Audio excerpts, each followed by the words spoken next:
So, this is a bit of a plot twist, isn't it? I mean, I know people told us that college would really fly by, but nobody told me it would zoom. Needless to say, I'm pretty sure this is the ending that nobody expected. And it's ironic, right? As storytellers, we really love great plot twists. I mean, Game of Thrones was our show because of those initially amazing subversions of expectation. But maybe it's all fun and games until it's our plots being twisted.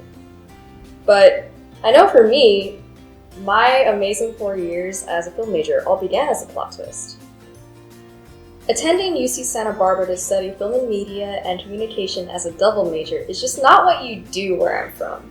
Where I'm from, everyone and their mom had decided that they would go to MIT or Harvard to become an engineer or a doctor by the 7th grade. So naturally, that's also when they began ACT and SAT prep school.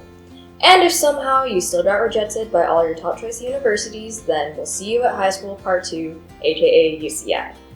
So all that peer pressure paired with being a horrifically shy and awkward teenager made me pretty sure that I'd be going Zaza at UCI.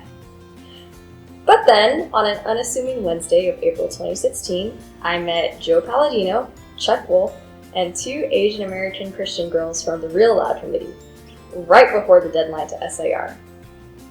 The next thing I knew, I was an incoming gaucho. And then, when I got here, the series of unexpected events continued.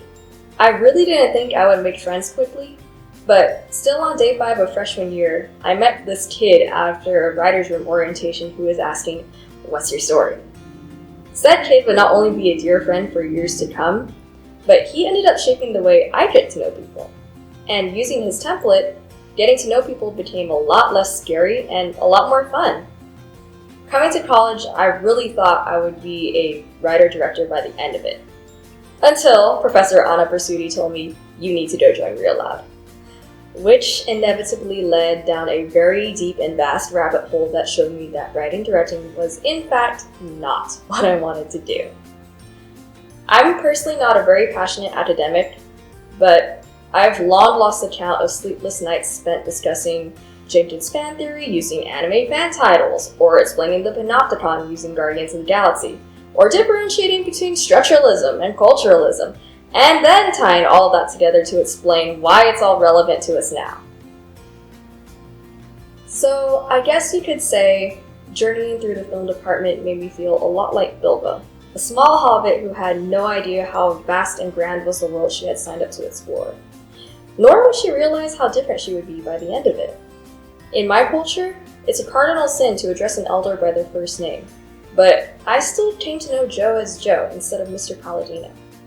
Coming to college, I was really afraid of being written off as a homophobe by my peers if they found out that I was Christian. But in the film department, I only found acceptance and even family. And shy, awkward, 18-year-old Mika would have never ever believed you if you had told her that in just a few short years, she'd be emceeing for a celebration like Real Loud. And have fun while she was at it. I mean, I'm the kind of planner that color codes all my project outlines and my study guides on Excel spreadsheets, but you're really not going to find any of this on my Google Calendar. So, 4 years came and went, and most of it did not go according to plan. And just as we began, we end standing at the precipice of another unexpected journey.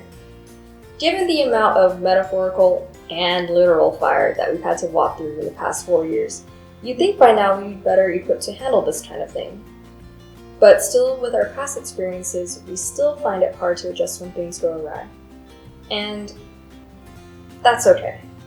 It's still okay to wish that the unexpected had not come to pass. It's still okay to wish that we could go back to normal, even when we know normal isn't coming back. You know, what's ahead of us is scary, and not for the faint of heart.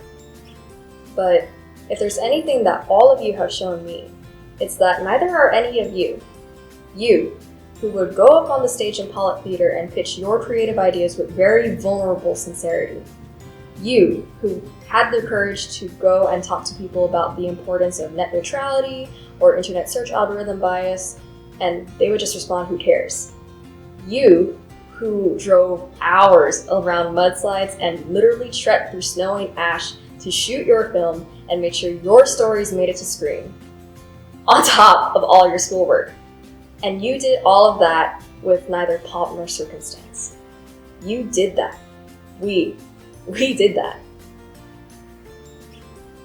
So, we already know to expect the unexpected.